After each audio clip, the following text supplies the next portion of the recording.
You know, I'm number 501 in the PWI rankings.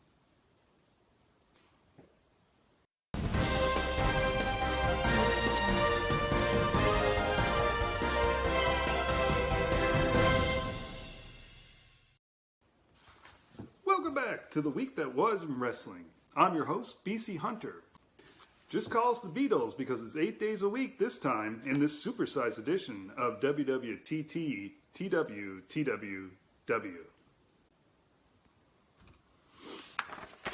Speaking of supersized, Jonathan Gresham made some news at ROH's Death Before Dishonor pay-per-view this week by getting an intense conversation with Tony Khan over the booking of his championship run.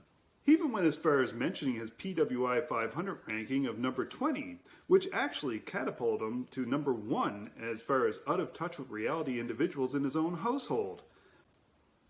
Which is saying a lot considering who he's married to. Death Before Dishonor did a reported 36,000 buys, so based on the purchase price of roughly $20 million for ROH, Tony Khan only has carried the 1 minus this, a lot less cocaine that he can purchase.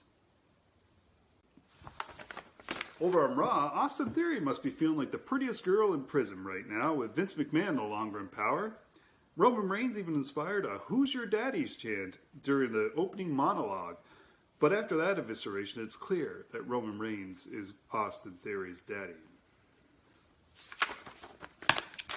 It was Rey Mysterio night as he celebrated his 20th year with WWE. Does anybody do a tribute quite like WWE? Jesus, even I wanted to fight for custody of Dominic after that video. Oh, and that Aaliyah Rhea stare down? You're telling me WWE doesn't do long-term storytelling? And finally, we had a Conan mention on Raw, which means there's still hope for the return of the Max Moon character. Over on Dynamite, AEW unveiled their new Trios titles, which means only 2 more belts and everybody in AEW will have one.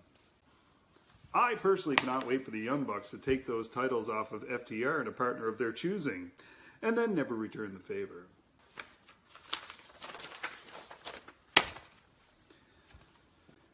AEW's newest special episode of Dynamite and Rampage will be titled Quake by the Lake. Really? These former WWE star signings are getting a little ridiculous. John Tenta is dead, for God's sake. On a more serious note, Ricky Starks is a star. And that promo will be played for years to come.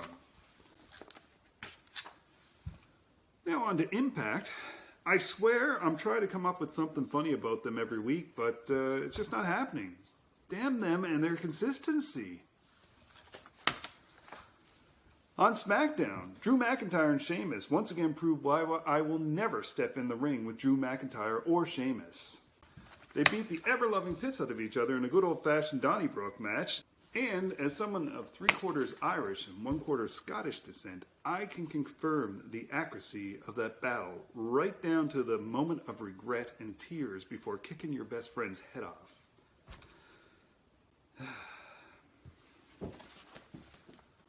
Hey!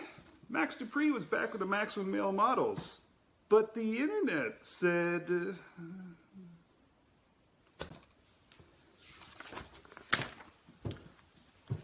Over on SummerSlam, we got to experience our first taste of Triple H booking as the head of creative, and it was delicious. SummerSlam was a fantastic show that finally gave the fans what they wanted. Hope that there's a Katie Vick 2.0 angle. We'll call this section an editorial, Ric Flair's last match. I'll just say this, the nostalgia was great, the undercard was solid, and the show went off without a hitch. Ric Flair is a grown man who can do whatever he wants. Hell, I doubt I'll even be around at 73, let alone stepping into a wrestling ring. That being said, I will continue to keep Shawn Michaels' match with Rick in my memory bank, as I consider that his true last match. I had the same feeling that I do when I watch AEW watching that show, that I was worried somebody was going to die in the ring, and that's just not enjoyable. I hope that Rick got the itch out for that last match. He is a living legend, and I'd like to keep it that way.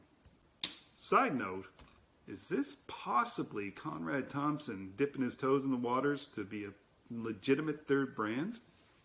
One to think about. Anyways, folks, that's the news for this week. Appreciate you coming along for the ride. Make sure you check out any of the old episodes as well. Have yourselves a great day.